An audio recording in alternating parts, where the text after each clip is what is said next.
कई बातों को उसके विरुद्ध में बोला, लेकिन वो चुपचाप था। उसको पता था मेरा परमेश्वर मेरे साथ है। हम देखते हैं साउल भी उसको तुच्छ जान रहा था, लेकिन फिर भी जब उसको वस्त्र पहनाया, जब उस वस्त्र को पहनकर राजा के युद्ध के वस्त्र को नहीं चल सका, तब भी अपने आप में वो निराश नहीं हुआ कि मैं ये नहीं कर सकता हूँ, परंतु वो जानता है जो परमेश्वर मेरे साथ है, मेरे हाथ में आज जो कुछ है उसी के द्वारा परमेश्वर मुझको जय देगा। और वो लाठी लिए हाथ में मेरे प्रियो, और वो देखते गोफन लेकर के वो चल पड़ा। और उसने क्या किया, वो पलिश्ती गोलियत जो 40 दिन से लगातार परमेश्वर को लोगों को धमकियां दे रहा था, उसके विरुद्ध में खड़ा हुआ। और उसके विरुद्ध में वो खड़ा होकर वो जानता था कि तुमने जीवते परमेश्वर को क्या क्या ललकारा, मुझको नहीं ललकारे हो, तुमने जीवते परमेश्वर को ललकारा। इस प्रकार से वो कह रहा है।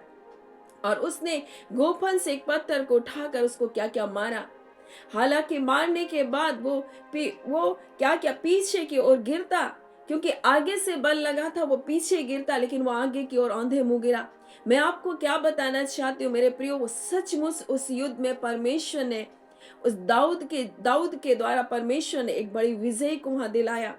मेरे प्रियो, एक ऐसी विजय जिसके बारे में कोई नकार नहीं सकता, ऐसी विजय को दिया जो आज भी मेरे प्रियो एक महान विजय के रूप में जाना जाता है। दाऊद ने कई युद्ध को लड़े होंगे, लेकिन दाऊद ने गोलियत को मारा सबसे फेमस था। क्यों? क्योंकि उसने संपूर्ण भरोसा करके, उसके हाथ में कुछ नहीं रहते, कुछ युद्ध कला नहीं जानते हुए एक बड़े योद्धा को उसने मार गिराया।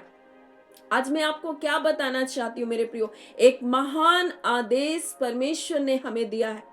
और उसने कहा, जाओ मेरी बातों को लोगों को बताओ, सिखाओ, उन्हें चेला बनाओ। जो बातें मैंने तुमसे कही उन बातों को बताओ। आज मेरे प्रियो, हम वो सुसमाचार हैं। हमारे जीवन से लोग परमेश्वर को देखते हैं। हमारा जीवन आज कैसा है? क्या हम एक तैयारी के साथ अपना जीवन को जी रहे हैं?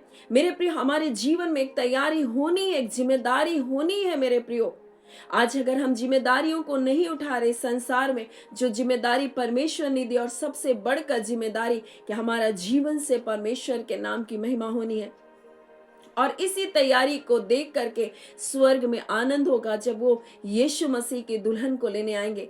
इसलिए जब आप प्रकाशित वाक्य को पढ़ते हैं, प्रकाशित वाक्य और उसके 19 अध्याय उसके 7 में स्वर्गदूत कह रहे हैं, आओ हम आनंदित और मगन हो। ये स्वर्गदूत कह रहे हैं, आओ हम आनंदित और मगन हो और परमेश्वर की स्तुति करें, उसकी स्तुति करें, क्योंकि मेमने का विवाह आ पहुंचा है। उसकी दुल्हन ने अपने आप को तैयार कर लिया है।